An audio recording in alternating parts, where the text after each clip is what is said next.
Hey friends, my name is Toby, and I want to share a story with you today that is absolutely crazy, and it has the potential to change your life in a good way. Does that sound cool? Okay, let's get it. Now, before we begin, I want to ask a question, and I need you to answer it honestly. Will you do that for me? Great. Here's the question. Do you ever get afraid or anxious? Hmm. All right, follow-up question. What do you do usually when you feel that way? Let me see if I can guess. You might grab one of these or one of these. They're oddly calming, don't you think? I think they are. But what if you were in the middle of an enormous lake and you were about to drown? Do you think this would help calm your fears? Probably not.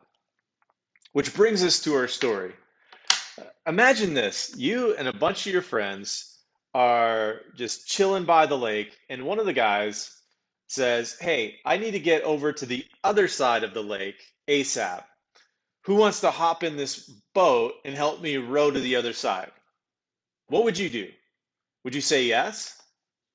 This exact situation happened with Jesus and his bros. Now, let me read it to you real quick. All right. It's in the Bible in Mark chapter 4, and here's what it says. That day, when evening came, he, Jesus, said to his disciples or bros, "Let us go over to the other side." That sounds a little bit weird, a little strange. Uh, but anyway, leaving the crowd behind, they took him along just as he was in the boat. There were also other boats with him. Okay, let me pause here and set the scene. Oh yeah. A furious squall came up, and the waves broke over the boat so that it was nearly swamped.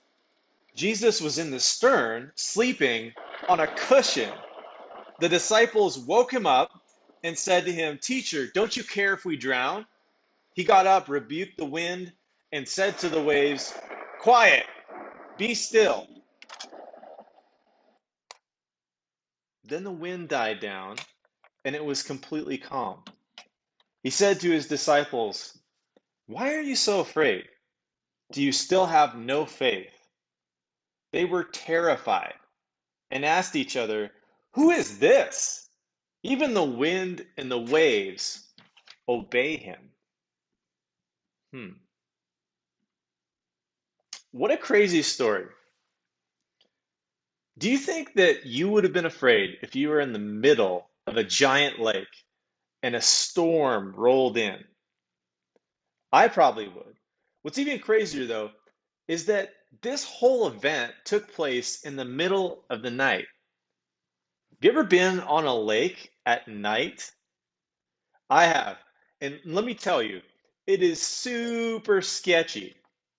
Maybe you're braver than me, but I would have been terrified, just like Jesus' bros. What's interesting to me, though, is that none of Jesus' bros grabbed their poppets or their fidget spinners when they were afraid. They weren't kind of hanging out in the boat while the waves were crashing and you know, just, ignoring the situation. What they might have um, grabbed, though, is one of these, a life jacket. But, if you think about it, the only problem with this is while it may save their life, it wouldn't really help with the fear of being in that situation. So what did they do? The disciples, they did something very interesting instead of scrambling around looking for life jackets. They looked to Jesus. It may seem like a small thing, but for these guys, it was huge because they had seen Jesus do miraculous things before. Like one time, he turned water into wine, like presto changeo stuff. And because of that, they trusted that Jesus would help them.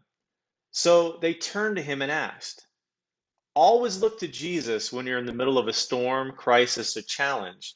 And if you do, while Jesus may not cause every storm to magically disappear, his presence will bring you peace.